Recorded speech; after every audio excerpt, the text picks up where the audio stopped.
Thank you, Justin, for the nice introduction. I want to thank all of you for coming today to hear me speak. I think a lot of people have an interest, in maybe not only in falconry, maybe not only in falcons. And I'm here today to tell you more of a story about how these species interact with us as humans throughout history for the past, 3,000 years, if not more. The interaction between human and these top predators, and how these top predators are indicators for our environment that we live in today, and what are the effects of it. And mostly, in specific, is the Gulf falconry, because this part of the world is a main hub for all the falcons that are bred in captivity in the world. They all come to the Middle East, they all come to the Gulf country. And I will explain why that is happening. So, what is falconry? Throughout history, falconry is very simple. It is the use of a bird of prey to hunt with and catch. This is the layman's term of what falconry is. It's just the use of a bird to catch, another animal as a food source. The history of falconry in the United Arab Emirates is of a significant importance. As you all know, the United Arab Emirates, or the Trucial States, as they were called before, relied on a very small diet. Fish, dates, and whatever meat they could catch with a falcon. And that tradition has continued all the way up to the 1960s here in the United Arab Emirates as well. Our customs, we used to trap these birds from their migratory path from the north going south in the winter time. So say about September or October.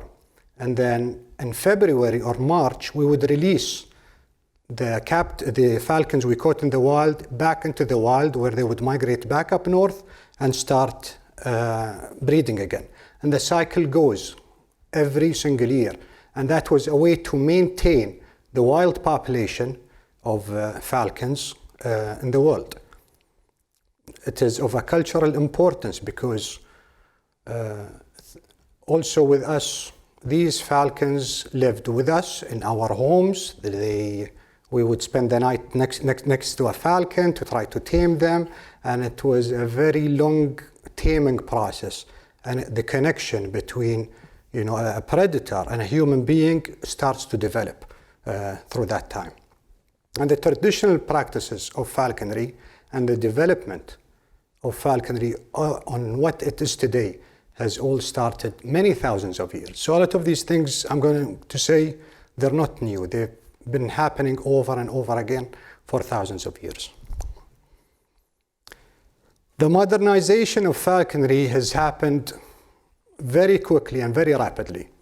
I would say our generation has been very fortunate to have seen the old way of falconry, the traditional ways of falconry, and the modernization of the sport, or the art as it's called today. The things that have modernized it in a very fast way is, of course, the gunpowder, firearms. The discovery of oil and its impact in the Gulf was a significant impact on falconry and the way we did that. Captive breeding projects that have arisen throughout the world from the 1970s until today has had a huge impact on falconry and the way it's been practiced. And I will explain more about it. So, with the discovery of oil, more falcons were purchased. So these falcons were, instead of them being trapped in their migratory path, they would go to their sources, which is in Asia, Northern Asia, and start trapping them there or catching them there to bring them in. So the number of falcons and falconers have increased significantly after the discovery of oil, as well as instead of hunting on camelback, which you could have a very limited time or travel area, into hunting with vehicles, which can cover much larger ground as well. Captive breeding projects were made for a need. Captive breeding projects for falcons have started in the 70s. Why? Because they have realized chemical composition such as DDT was affecting the falcons or the top predators as well. And this is what I meant about, you know, how the falcons are on the top of the food chain. They are a top predator.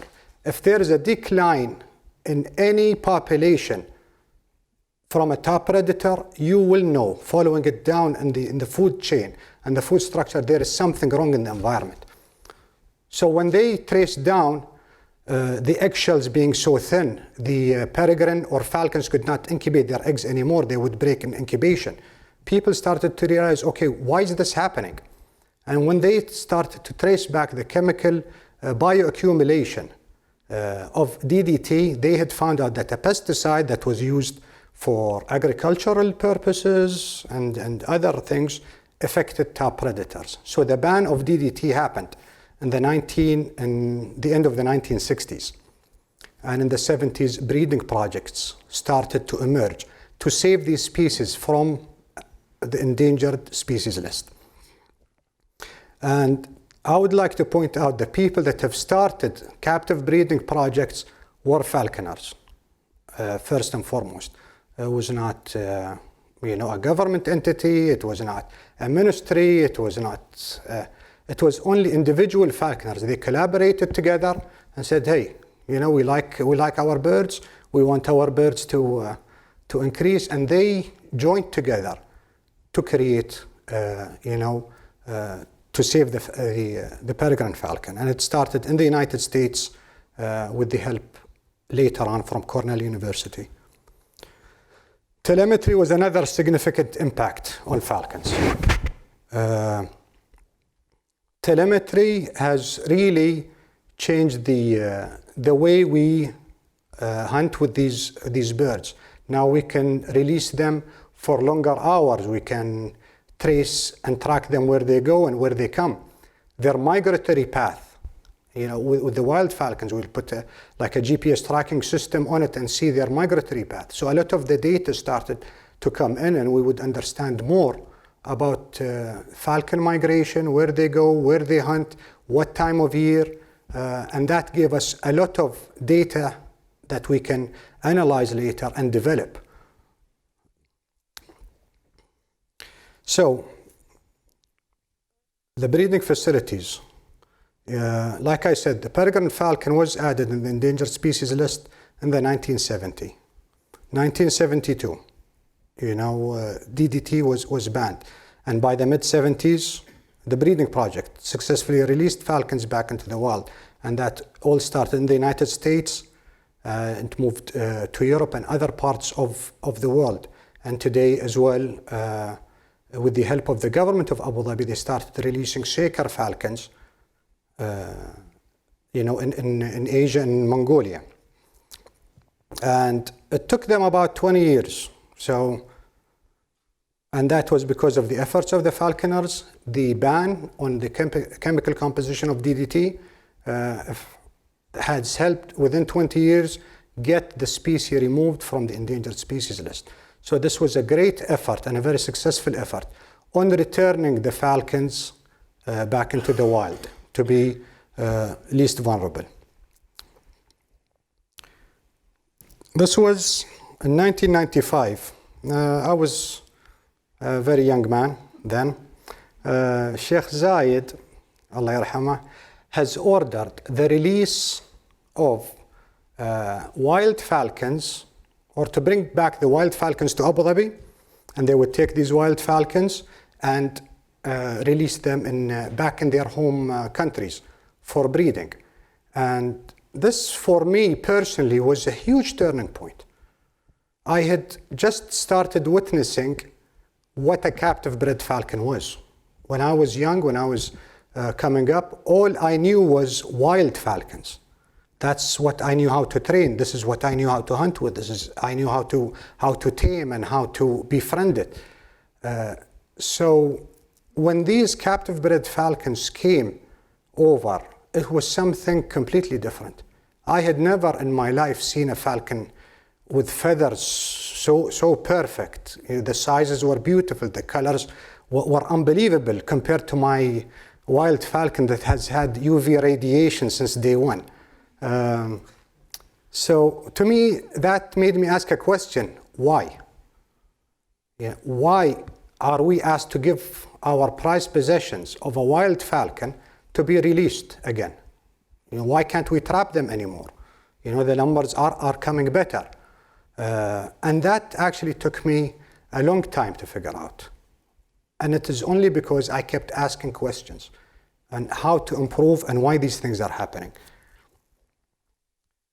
And this is the thing. There is a difference between a wild-caught falcon and a captive-bred falcon. So my first experience seeing a captive-bred falcon in action was, very horrible. The captive-bred birds, although they looked nice, they could not fly when they were first imported into the country. They ran, they didn't fly. The wild falcons could do everything, but the captive-bred bird couldn't. And that automatically became the stereotype of all captive-bred falcons, somewhat until today. But that also made me ask another question. Why are these birds acting the way they are? What is missing in their development? We know a traditional way of flying the birds. We fly them to the lure. And once they are set to the lure, and the training the basics, which is the tilwah. We'll call them in the lure, for a week or so on, and hey, let's go hunting. And we'll take these birds and go hunting. And these birds know how to develop, how to fly, how to catch, and to do everything, except a captive-bred bird. That took us a long time to understand how to train these captive-bred birds. So we are still doing the same thing. This is the flying to the lure, one of the old videos. And as you can see, the falcon is coming, the lure is swung, and the falcon will come, stoop to the lure 3-4 times. Hey, he comes back when I call him. So now I can start hunting with this bird. And they are successful. With the captive-bred birds of today, it is different. Their flight capabilities are much less. And we'll tell you what we have realized and we have seen with the captive-bred birds as well. So this is like our realization of the fact and the matter, written down on paper. Because you want to remove all the assumptions on, okay, what are the differences and why? So with a wild falcon that's being trapped, their natural development is very high. So they develop naturally in nature perfectly. Compare that to how a captive-bred bird is raised. They have no natural development. They are bred either in an incubator or in a laboratory or somewhere. So they don't have a natural way from day one. Their social behavior. Falcons have absolutely no social behavior towards humans. We love these birds. We tame them down more than any other animal we have. But they're still not tame. They're not social. The wild falcons are. They only learn to tolerate us. And this is something that we were not aware of back in the day. Yes, the falcon is tame. The falcon is quiet. I can pick him up. I can go in a majlis. I can sit down. And the bird is not baiting, is not stressed or anything. But in actual fact, these wild animals are stressed. They are so stressed, in fact, that they do not speak to you. Captive bred birds, social behavior, okay, I've said, it's variable and unknown because we do not know, or some of us did not know, how these birds were interacted with each other when they were growing up. And there's a lot of factors that we don't know about. I said about the tameness. The wild falcons are wild, regardless of how long you keep them in captivity. You keep them for 10 years or 20 years. These are wild animals. They should go back in nature. The tameness of captive bred birds is a different story. Yes, they are much tamer. Their stress levels are much lower. And these are the birds you can use in breeding projects. Because the number one factor of wild animals not breeding in captivity is stress. So eliminate the stress from a captive bred bird and you can have a successful breeding project that way. Risk of loss of a falcon. Telemetry did help with the retrieval of many, many birds, thousands of birds. A wild falcon will always want to go back to the wild. Any way he can, any hour of the day, any second, he's always baiting off the perch, trying to escape confinement. Captive bred birds, they don't know the wild, so they are more relaxed on a perch. You will see them taking a bath or drinking water and be a lot more calm around it. But these are the realization we started to see. Flight as well, the development of captive bred birds, we had to work twice as hard to get captive bred birds to hunt. So instead of calling them to the lure like the previous video I showed you, we had to wake up twice a day. Morning and evening. Morning and evening. Some people will try to put a time slot in between as well. This is where we started weighing the food we give to these birds. Because if we give them too much, they're not going to come to the lure later on. If we give them too little, then you won't get the performance that you need. And this has led to training innovations. With captive bred birds, we started to innovate a lot of the things in training these birds. So our lure method was no longer satisfactory.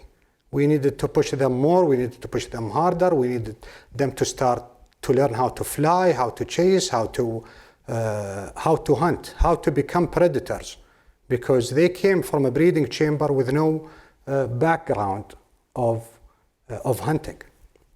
So, we did the equipment, remote controlled airplane and the lure. So instead of just swinging the lure, we would attach it to the back of a radio-controlled airplane, a drone, a kite, a balloon. And this will get the falcon or encourage the falcon to fly further, to fly harder, and to be more persistent in flight. Okay. So, this is one of the videos, and you can see the falcon stooping to the lure over here, and you'll have the flight that you can gauge the falcon with to catch the lure. And that would develop muscle, it would develop fitness, tenacity with the birds, and then you can take them out hunting. As well as the telemetry and data gathering of falcons is very important, more so today, to know how these birds are interacting. This is an example of one bird. So you can see on the right-hand side a flight in November 22nd. Maximum speed of 56 kilometers and his altitude was 22 meters. So it's a very short flight. All in total maybe 29 seconds. These are the data that we're gathering today to know how to develop it. This is the same bird 2 weeks later. It has achieved a maximum speed of 183 kilometers and its altitude at 313 meters, over 1,000 feet for and the flight has lasted for almost 5 minutes. This is in a 2-week span to get a bird to develop with these methods in captive breeding. So the training methods have been improved over the years. And now having a captive bred bird does not mean I'm going to have something that's not capable of hunting. We can make these birds into, grade 1 athletes, basically, with these training methods. So I mentioned the natural development and social behavior was a part of falconry that us falconers in the Middle East have no idea about. We had no idea what the birds were saying or were talking or what their interaction with each other was. When I was growing up, they called a garmusha the female and the hir was a male. And this is what I learned. Science has come in and the development, and it said no, the garmusha is actually the male. The hir, which is a masculine name in Arabic, is actually the female. So we had it the other way around. And I don't blame them for that or what I had taught, because nobody in this region has seen falconry or falcons breeding naturally. And the assumption was, other bird species, if you go to chickens, the rooster is a bigger size than a hen.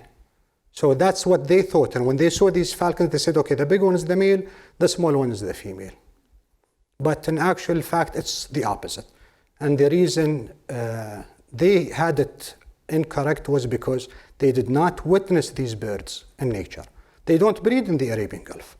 Sakers don't breed here. Peregrines don't breed here. Gyr falcons definitely do not breed anywhere close to here. And these are the birds that we love to hunt with. The peregrines, the sakers, the gyr falcons. This is the most prized falcon at all, and it only breeds in the Arctic Circle. So if we don't see these birds breeding outside, so it's hard for us to make the assumption that way.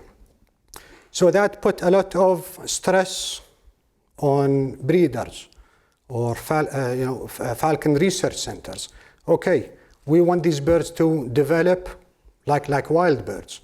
Let's get the wild bird population out. We don't want these birds anymore. We have enough breeders on the planet. So how are you going to improve these falcons for us? How are you going to address the natural development and social behavior of these birds? Why am I getting a bird that screams? Why am I getting birds from abroad that have traits that we don't want as Arab falconers? So a lot of the breeding facilities and breeders have started to improve their facilities. They will make hack pens. They will make hacking towers. They'll allow these birds to socialize and bond with each other in their pre-flight development. The birds have, from hatching, they have about 120 days before leaving the nest. So 120 days of this falcon from a captive breeding process to the falconer. What happens in these 120 days? The social interaction is important. The bonding with other birds of its own species is very important as well for their mental development. This has also helped myself innovate and other people innovate this a step further. When I was in the United States, most of my studies in captive breeding was in the state of Idaho. The P Fund is there, a lot of my good friends are there as well, and I've learned a lot about captive breeding with falcons and the development, social behavior. And I would sit in front of prairie falcon eyries, which are nests, golden eagle, owl nests, and I would watch these birds with binoculars throughout the whole breeding season, how they raise their youngs, what these youngs are doing. And I took that idea and said, okay, can it be done here in the United Arab Emirates? Can I do this over here? So I took a more natural approach. A lot of other breeders do the same thing. So you allow the bird to be itself. So this is one of the young birds. It's still incapable of flight, but you don't keep it in a room or in an artificial environment. You allow it its time to develop by itself. You know, this is not falconry. You know, I'm not here teaching these birds anything they do not know. This is a natural behavior. These birds are meant to fly. These birds are meant to be predators. These birds are meant to develop at their own time. You never force them to do anything. You have to give them, this is their time of development. So all I do is just supervise them from other predators that might interfere, other things that might interfere. And they start discovering things themselves. They start discovering flowers, water, other birds, you know, and they start to figure out where they are in the hierarchy structure. Are we the only predators? Are there other things that will, and they develop a more natural instinct in themselves. And this is exactly when these birds go to the falconer come September when they're ready, they will not know the difference between this captive bred bird and a wild bird. In some cases, in most cases I would say, the captive bred birds are more superior because you've eliminated the stress factor.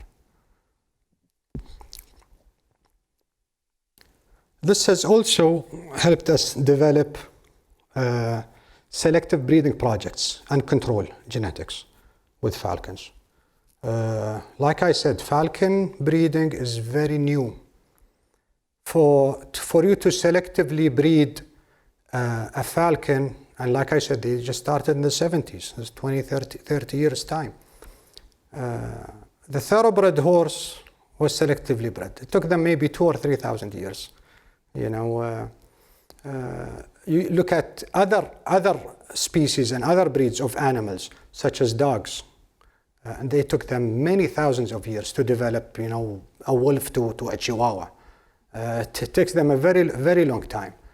Falconry, you know, I kind of shy away when somebody tells me, okay, this is a race line falcon or this is a hunting falcon.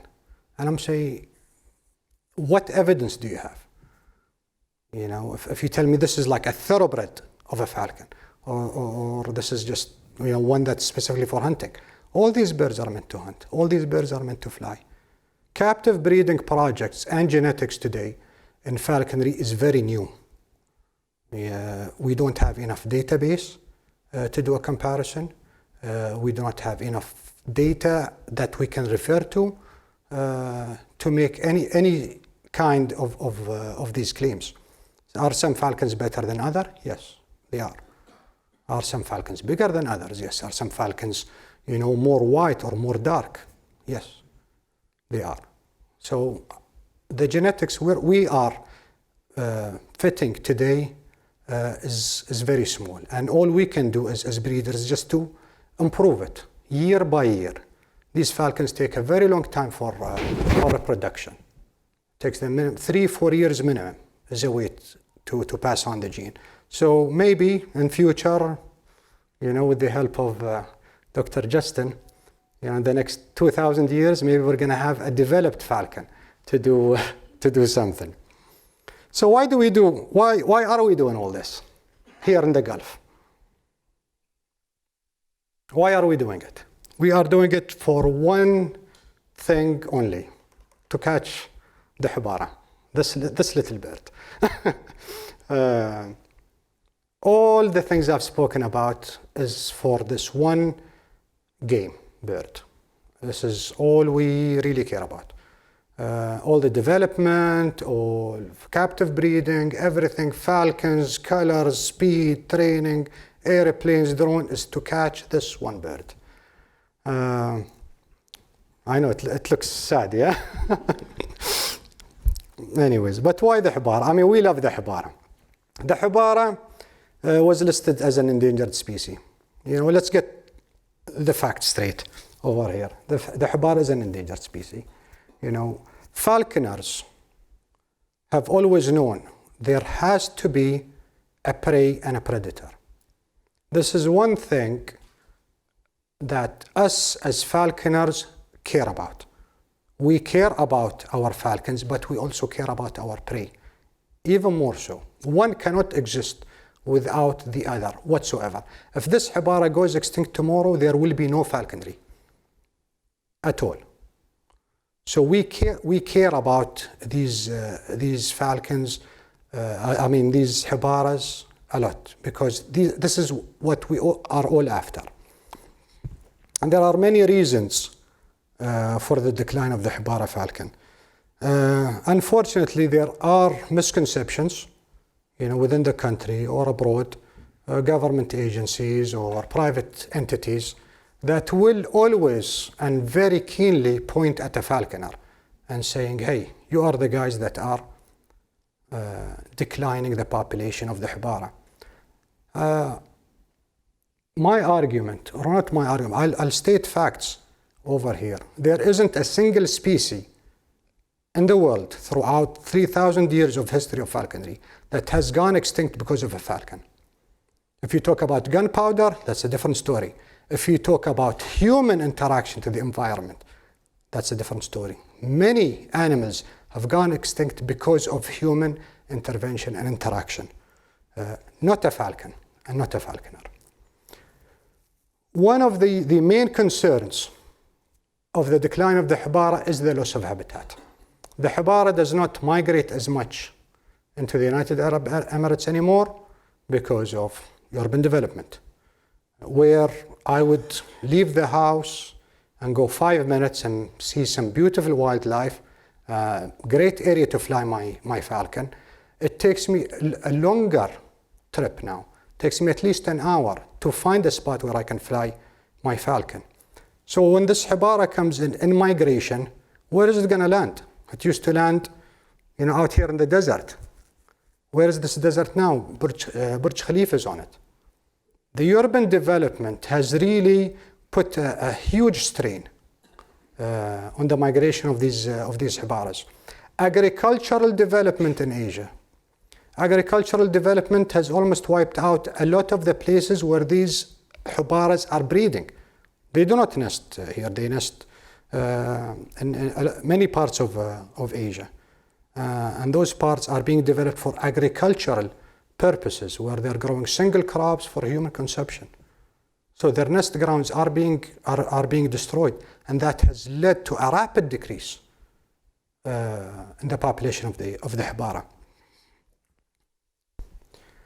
The Jabara breeding program is founded and ordered by his late His Highness Sheikh Zayed, Allah yarhamah. Sheikh Zayed was a falconer. So, I laugh when people say, hey, the falconers are the reason of the decline. No, the falconers were the ones that collaborated to save the peregrine falcon. And a falconer today has ordered, we want to breed the Jabara in captivity as well. So let's take the ideas. And it is exactly the same concept they used in saving the peregrine falcon, they have used with the Jabara. The first successful hatch of the Jabara in the United Arab Emirates was in 1982. The first efforts were made in Saudi Arabia to hatch the Jabara in a Jabara breeding project. 1989, National Avian Research Center was established, and I think Jamie Samur was the head of that as well. Here he was in Saudi prior, and he came over here as well. As of today, there are over 65,000 Jabaras bred annually in captive breeding projects. Compare that to falcons today. There is an import of around 8,000 birds in 2019 of falcons. So there is a lot of hope to get the Jabara as well off the endangered species list in captive breeding projects. And this is where we have a sustainable future in falconry. This is the falcon with the Jabara, and this is how we control everything. It's a population control and sustainability, having the predators and having the prey as well, and providing the hunting grounds for falconers to practice their heritage and tradition as well. So it is very important for us.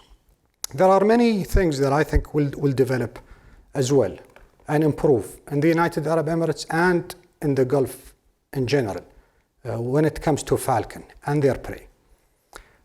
We do need more data. We're always missing data for some reason. We want to have a clear view on how many falconers there are. We want clear numbers on where these falcons are going, how these falcons are being treated by a lot of the people here are specialized in falcon or avian biology and things like that. And even more so importantly, the falconers need an awareness program going. The public that have to be also aware on what our activities are and what we're trying to achieve and what we are trying to do in the future of falconry. So, the falconers, we have a heritage that we are preserving and passing off from one generation to the next, and we will continue to do so. The government of Abu Dhabi was kind enough to ask UNESCO, to list falconry, a culture of intangible heritage, in 2016. And to remember that the falconers are the main reason for the conservation. If you are not into the birds of prey, but you live in the United Arab Emirates, next time you're out in public, have a look. This is a symbol, a national symbol for us as Emiratis. It's everywhere. We interact with it on a daily basis. It's in our money. It's in front of every government building. And the falcon is a symbol of our daily lives in the country. And thank you very much. That's all I had for you today.